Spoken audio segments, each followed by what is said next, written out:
Everything I'm about to say, you already know it to be true. You are a slave. You are a slave to money, to social economics, to status, to politics, to ideology. You have sold your soul to have a place in a world order that you should naturally oppose.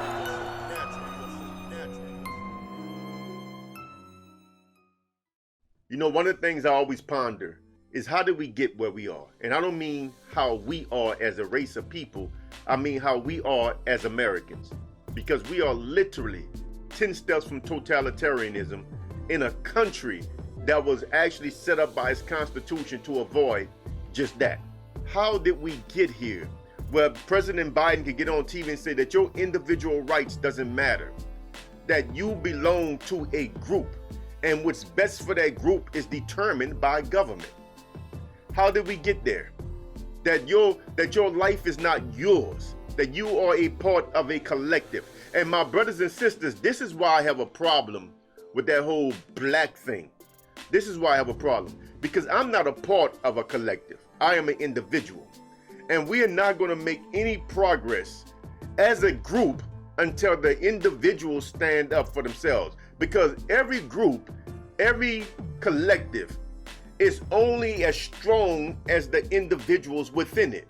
Like they say about the chain, a chain is only as strong as its individual links are. So we as a group are only as strong as our individuals are, which means you need individuals. But individualism seems to be a common problem throughout the times. And now we are here where we are treated no longer as individuals, but as groups. Now, because we are a single group, we have to change our beliefs to accommodate others, a minority group, the LGBT, A, B, C, D. We have to, an overwhelming majority have to change the way they see things, the way they do things. They have to change what they think is appropriate or inappropriate to appease or to accommodate a small fraction of the population, simply in the name of all of us are one big group. And it don't work that way. It doesn't work that way. But how did we get to this point? I'm trying to tie something together because I realized that how black people got where we are, of course, I've been saying this the whole time on my videos. How we got to where we are right now is because of the people we trusted. Our religious leaders did it. We've seen already what the conservatives did. They have taken a whole evangelical branch of Protestant religion, Protestant Christianity, and they've co-opted it into the conservative / Republican voting base. And once you do that, you have a loyal voting base because they're no longer voting necessarily based on the candidates. They are not concerned with the morals of the candidates. None of that stuff matter. These people are not really religious. They are just loyal to a religious organization. I'm going to say it again. These people are not really religious. They are just loyal to a religious organization. The church never got involved in politics. It was the church that wanted to keep state and church separate. It wasn't a state. This wasn't a government thing. That's why it's in the Bill of Rights. That's the whole point of that. It's in the Bill of Rights because this is something that the people demanded as a restriction or a limitation on government. This was never government doing that. This was the people saying, we don't want you interfering in our church affairs. Yet we have now tied our religious beliefs to government. And once government becomes like a church, it's over. It's over.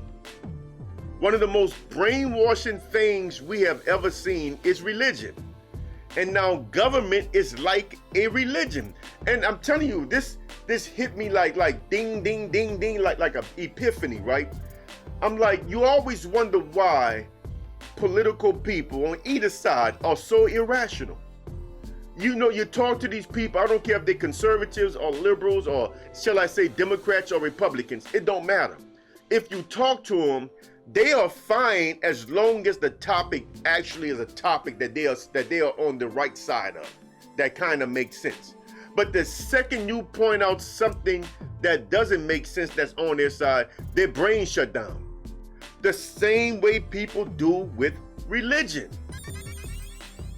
There's a quote that says, I've seen good people do good things and bad people do bad things, but only religion can cause a good person to do horrible things. Meaning in the name of that religion, people will murk other people. People will abuse other people. People will torture other people, all in the name of being holy and righteous. So we know already that there are no limitations or shall I say, character requirements of those that are in so-called positions of eminence.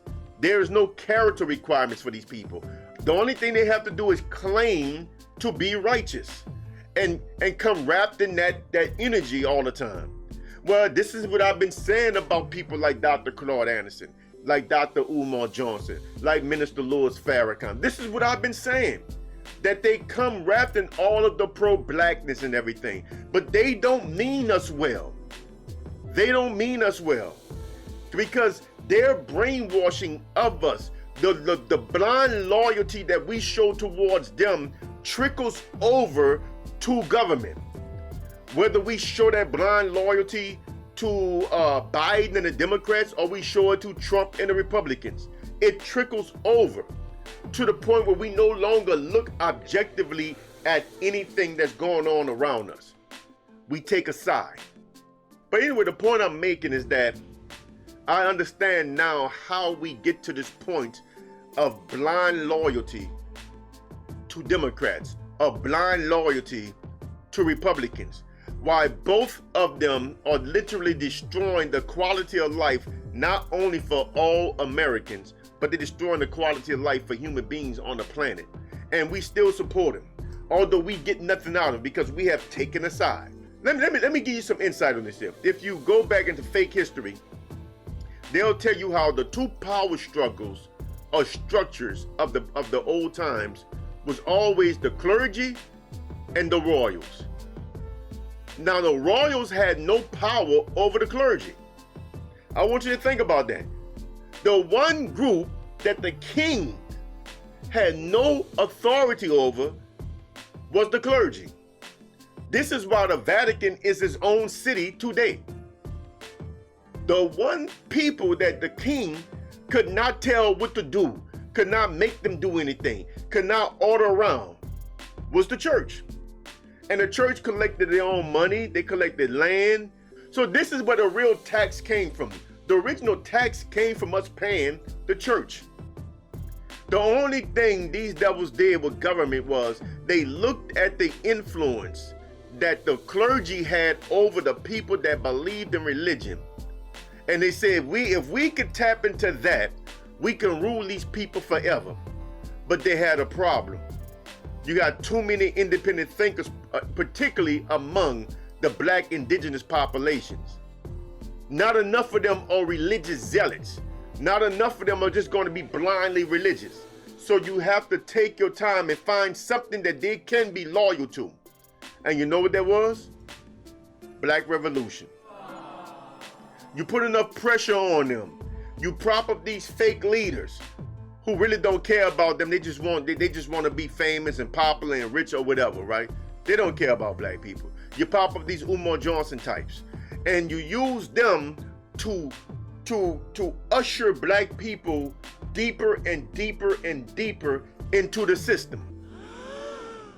That's how they got us. And I'm telling you, if y'all open up y'all eyes and really start paying attention, you will be able to see the connections, because they are right there.